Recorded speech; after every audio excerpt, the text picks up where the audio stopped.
Juan Kapitulo 6, versikulo 35.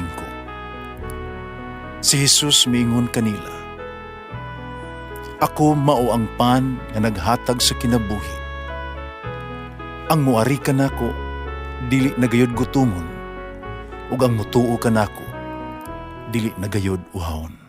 Ang mga puno Pan sa kinabuhi.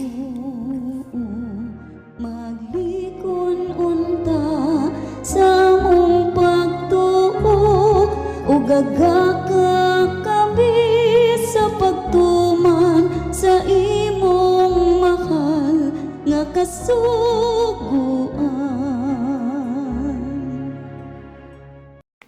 Ang Ginoo na kaninyo. Santos nga Ebanghelyo sumala ni San Marcos.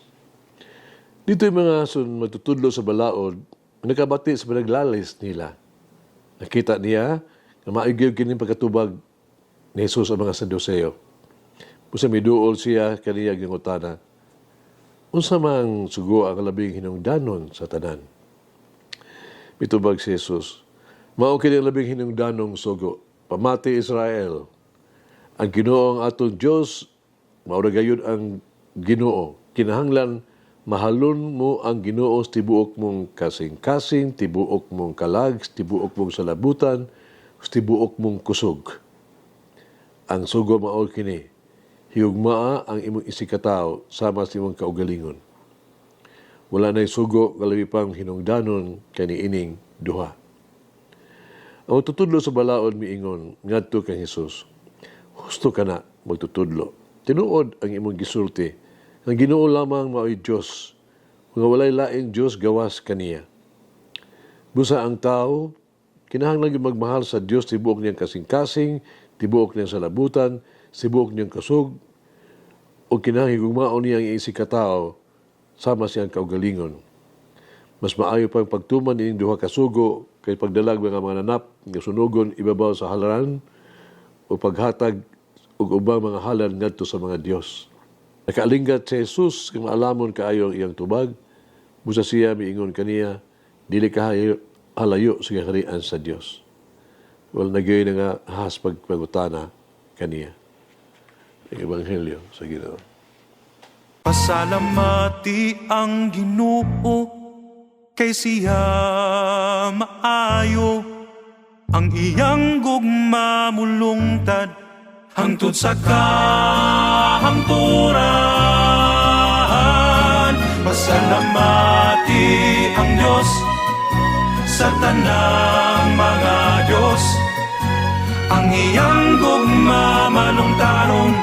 Pasalamati ang Ginoo sa mga Ginoo, ang iyang gugma malungtaron.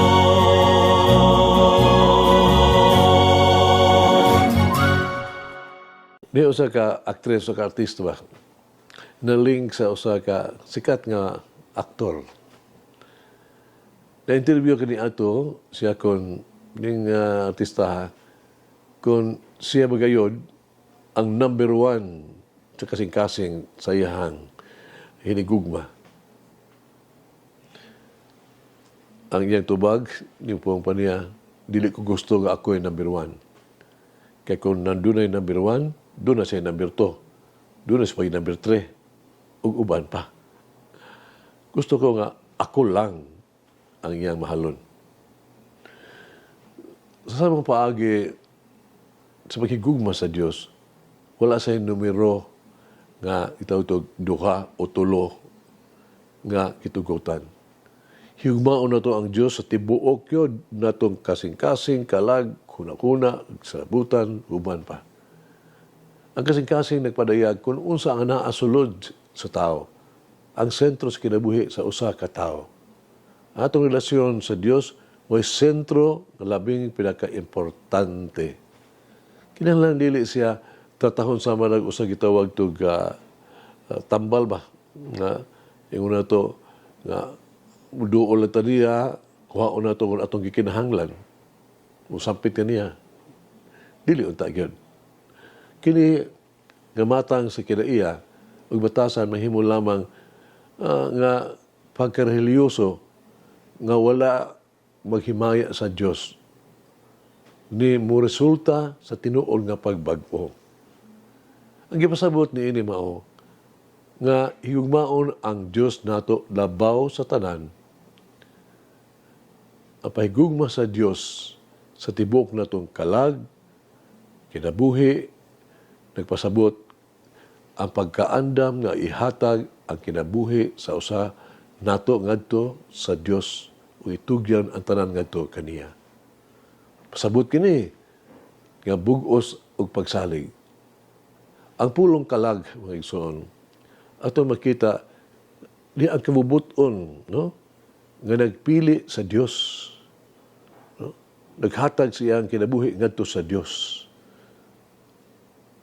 Sama sa ang hunahuna atong gihatag sa Dios. Nagtumong sa tuang mga ideya, panglantaw sa kinabuhi, ang pahigugma sa Dios sa tibuok natong hunahuna, nagpasabot sa pagtugyan sa tuang mga ipanghunahuna.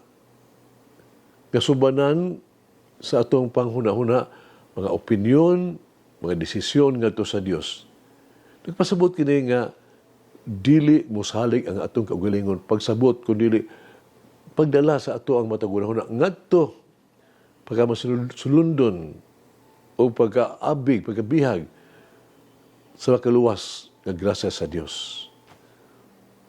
Kini nagpasabot nga kita mulihog dili kung unsay ato ang gihunahuna o gibati apan sumala uyon sa pulong sa Dios. Pahigugma sa Dios sa kusog. Kini kusog nagpasabot kini sa tanan nato mga abilidad, mga talento, mga gasa, physical ug uban pa gagahom. Kining tanang gikinahanglan itugyan, ihalad ngadto kaniya alang sa iyahang himaya.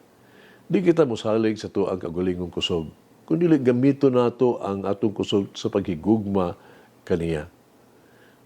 Mataglanot sa tuang pagkatao, matag aspekto sa tuang kinabuhi, kinahanglan kakuptan ug ipuntag yun ngadto sa Dios ug sa iyahang ug sa dili nga hitup nga niyang grasya.